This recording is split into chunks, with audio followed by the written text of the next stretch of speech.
This is how we are going to stitch our Blooming Love embroidery kit. We have these 5 lovely colors and different shades of reds and pinks. And I'm going to teach you how to go from side to side. We're going to fill in all of these things. There's lots of different stitches we can use in this kit. So I will show you all of these stitches as well as how to fill in all the flowers. We're going to start over here on the very outside edge of the heart. Now, the fun thing about this kit is there's nothing that has to be like a certain color. So we will just use a mix of these. It doesn't matter which one you use in different spots. In the pattern, there's a diagram of ones that we suggest going in the different places. So we are going to start with our mid-tone red. And when you pull out your floss, pull about an arm's length, and we are going to use four strands of floss for this whole project in all of the different elements. So we'll start here with this satin stitch, filling in this outside edge. So anytime you're doing a satin stitch, especially, you want to separate all of the individual strands on it. So we're going to pull all 4 strands apart. This is what we do to keep the spins out of the floss, and that makes your satin stitch lay a lot flatter and a lot more like clean. And sometimes when you pull a strand, you get these lovely little knots at the end, but if you just keep kind of tugging on it, they pull themselves out. Then once I have all of my strands separated, I'm going to put them back together, lining up the tops. And now you can see my floss isn't spinning when I hold it up, and that is what makes our satin stitch nice and neat. So you will probably need to cut that to make it an even line. That'll be easier to thread your needle. And there we go. So needle's all threaded. And to do a satin stitch on this shape, because the top is really teeny tiny, I don't want to go directly from side to side, or else I'm going to lose the shape. So we'll go from, we'll go do this at a diagonal. So I'll start right here and go down to this side. And then I'm just going to fill in up to the top, and then I'll work my way down the bottom.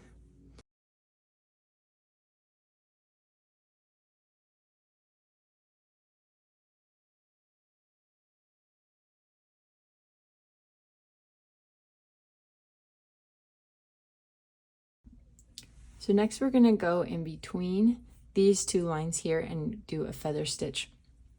So a feather stitch is actually new for this kit. So we're going to start right in between and pretend that there's a line going directly between these 2 lines here. You're going to come up at the top and go down and just make like a little single straight stitch right there. And then we're going to make a loop.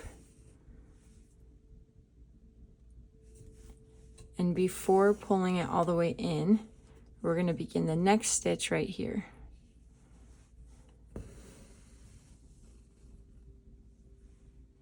And the top one and the bottom one are going to be a little crooked because the, to keep the heart shape, we have to do that. But as you go down, these will even out. So try to keep your stitch lengths the same as you're going down, the center stitch lengths. And I'm matching where I'm starting this one at the base of this stitch here.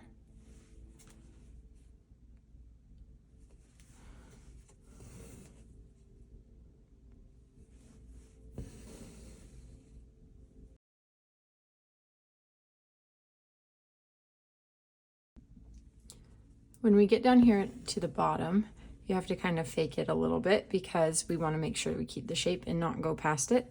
So when I brought this up and through like I did all the way up through the top, instead of making another long stitch, I'm going to do a really short one, just enough to hold that loop in place. And then I'm going to make another stitch right here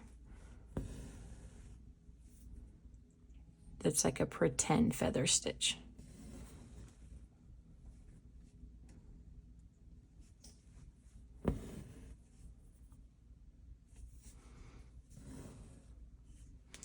Then I will tie this off and we'll start on the next color. Then this line we're gonna do with a stem stitch. So again, 4 strands of floss, and the stem stitch, you come up at the top and place your stitch. It's about 1/8 of an inch long. And then before I pull the loop all the way down, I pull up my needle again right in between where I brought it up before. And then you pull your loop down. Make sure that all of the strands are behaving properly. And then keeping your stitch length the same length as before. You repeat the process, but when you bring the needle up, now your marker of where the center is at the end of the stitch you made before.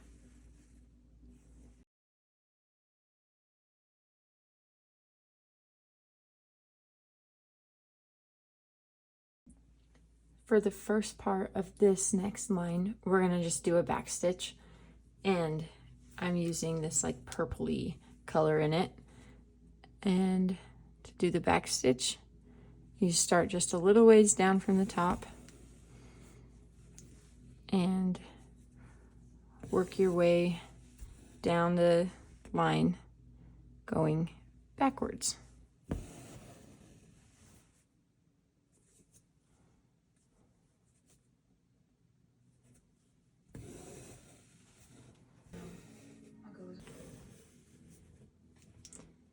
Now this is the fun part of the stitch. So once you get to the bottom, you act like you're going to make another stitch by coming up here at the base, but instead we're going to weave the floss back and forth through this back stitch. So your needle is not going beneath the fabric again, like you're not bringing your needle back down, you're just weaving it through. And it makes this fun little squiggly line. And when you're doing this, be careful to not pull too tight or else you're going to lose the look of the squiggle. So I'm just pulling just enough for it to not have a gap here in between the floss so you don't see the fabric underneath, but I'm not pulling it any tighter than that.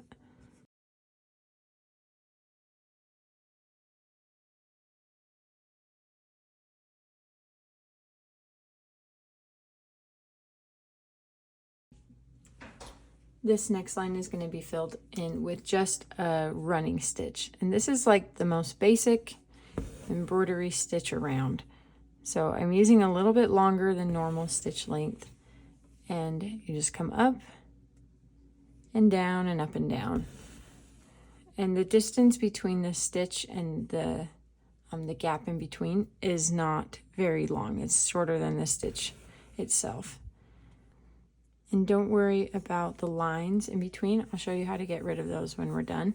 But even as you touch the lines, the template lines, they fade.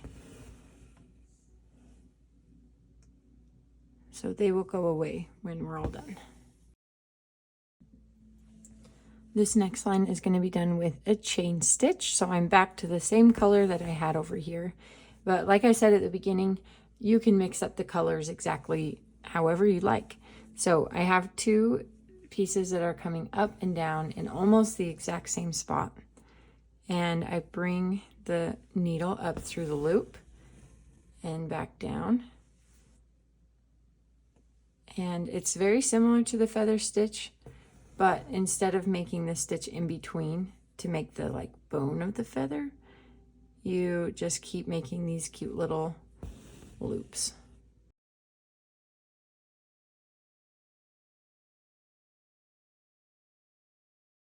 This is going to just be a simple split stitch. So you come up and back down, and then you bring your needle up in between the strands. So you have to have an even number of strands when you're making this stitch. We're using 4, and it looks kind of like the chain stitch, but it's a lot smaller.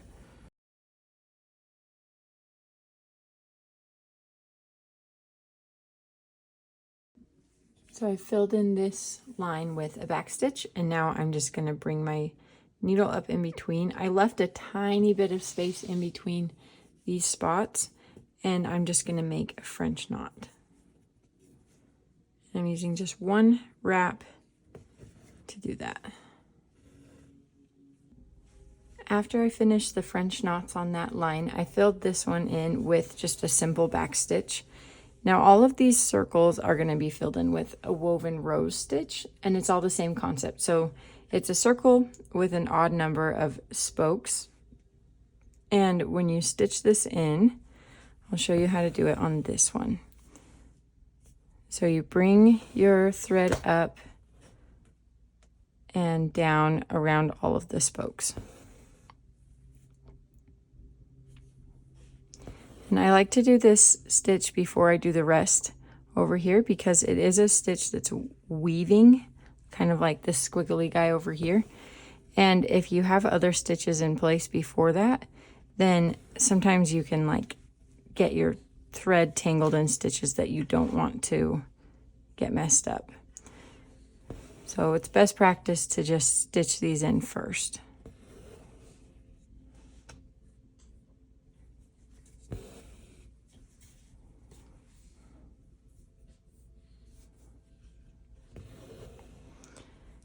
Then I am going to bring my needle up just to the outside edge of the center dot. And without bringing the needle back through the fabric, I'm going to just weave around the whole shape. So you alternate going over and under each spoke as you go around.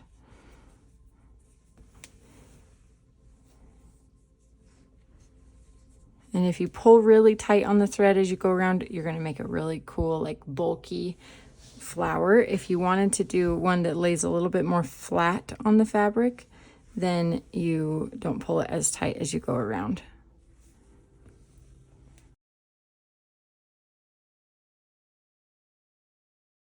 Now our roses are all filled in, and I filled in this flower. We're going to do this flower the same way. So to get this effect that has like the chunky, bold stitches, we want to use 4 strands of embroidery floss, and I'm going to show you how to fill in these petals. So I'm using the inverse colors of this, so I use this corally red as the inside, so I'm going to use this for the petals. Now, anytime you're doing a satin stitch and filling in a place, I recommend this technique. I call it making the skeleton. So you give yourself an outline of where you're going to be stitching, and that helps to keep the stitch directions consistent. So this is a small shape, so I just need these little small stitches for my skeleton. And then I'm going to go back in and fill in the spaces in between.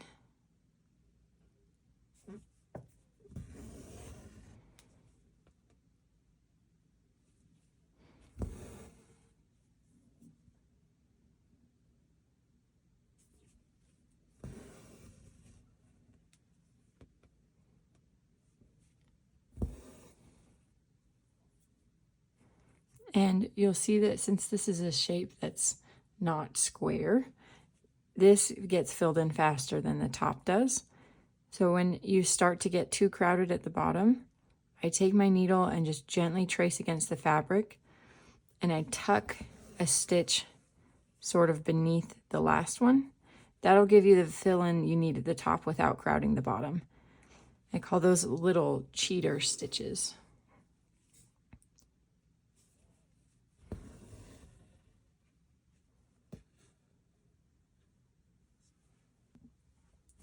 After I fill in all the petals with the satin stitch, I am going to fill in the center with a bunch of French knots. And if you want the look like what's up here, you do lots of different kinds or lots of different numbers of wraps around your thread. So we have, this one was a 2-wrap knot. Let's do one with 3 wraps. And that makes the knots different sizes, so it gives it a fun texture in the middle. And I like to go all the way around the outside of the petals or the inside of the petals and then fill in from there.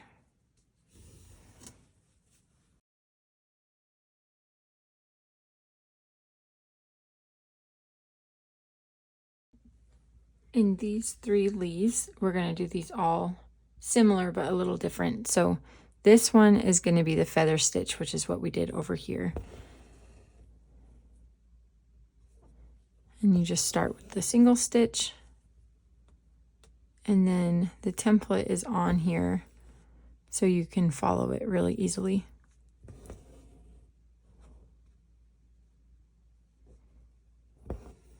On this first part, I'm doing like a cheater feather stitch because it's really small.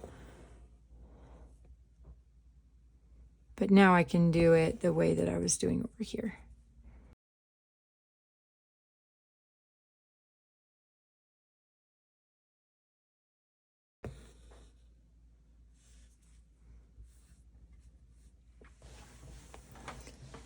And then on these 2, I'm going to be doing a leaf stitch.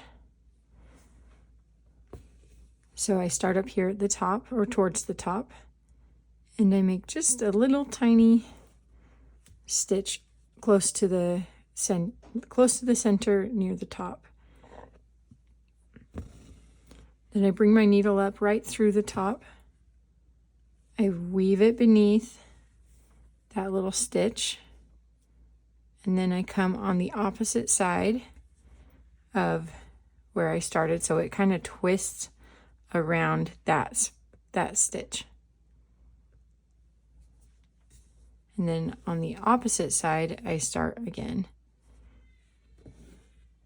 And the point of this stitch is that you're crisscrossing all the way down the shape so that it leaves the center line looking like a leaf. Now these little flowers are going to be done with a lazy daisy stitch. This is just a petal stitch that you do multiple times and it makes a flower. So I've brought my needle up right at the base of one of these petals, and I'm bringing it back down right next to it.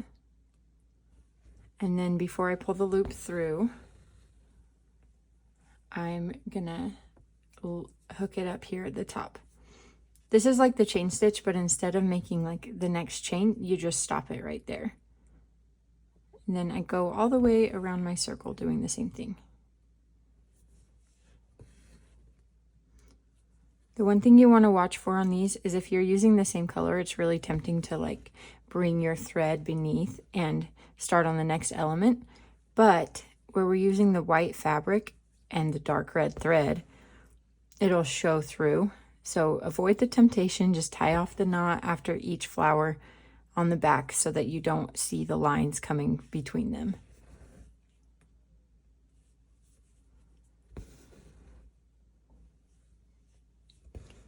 Then once the petals are all done, I like to add a French knot in the center of this to make it feel more complete.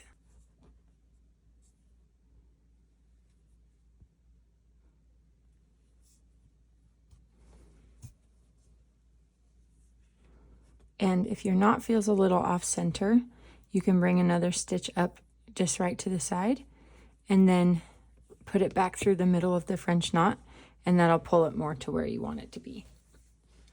And then this little leaf guy is done with the same sort of thing. So we do a petal stitch on both sides and then stitch down the middle, and that makes our leaf. Then this little piece down here is a fun little different flower. We're going to do a satin stitch similar to what we did on these petals.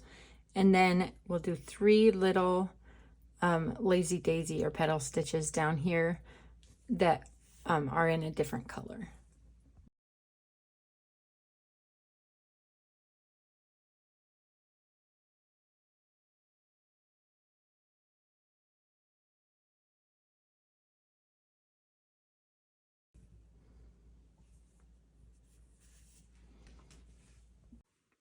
And then this last little piece we're going to stitch in with a stem stitch, which is the same stitch that we did right here in this light pink color.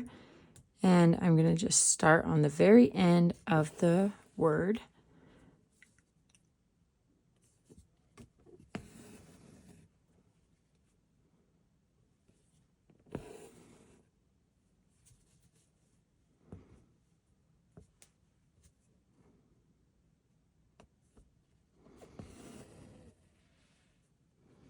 And in places where the letters cross, instead of coming up directly in the center, we're going to just do a little back stitch so that when we wrap around, it is easier, not as bulky to go around it.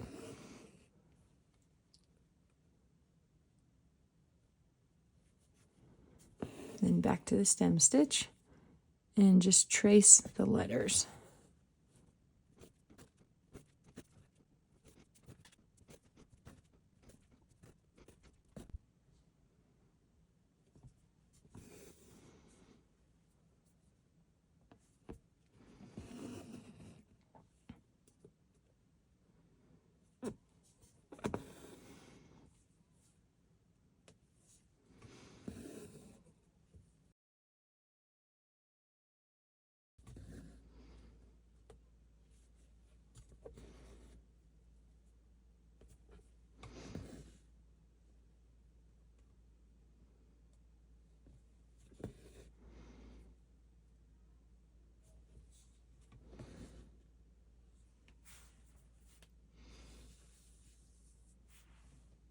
Now that we're done with the stitching, I'm going to show you how to get rid of the little template lines. So I have a mechanical pencil that has a tiny little white eraser.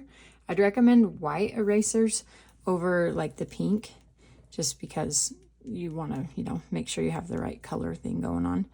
But you can just go over those lines and gently erase them.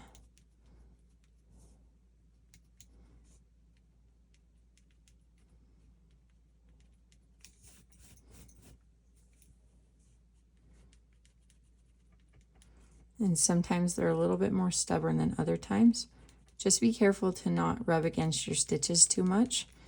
And that should be easy because we're rubbing places where the template is still showing beneath, not where we've stitched over. So we've gotten rid of that template line. And next we're going to do it in between this feather stitch. So I hope you enjoyed this little tutorial. Make sure to subscribe to our channel so that you get notified anytime we have a new project or a new helpful tutorial posted.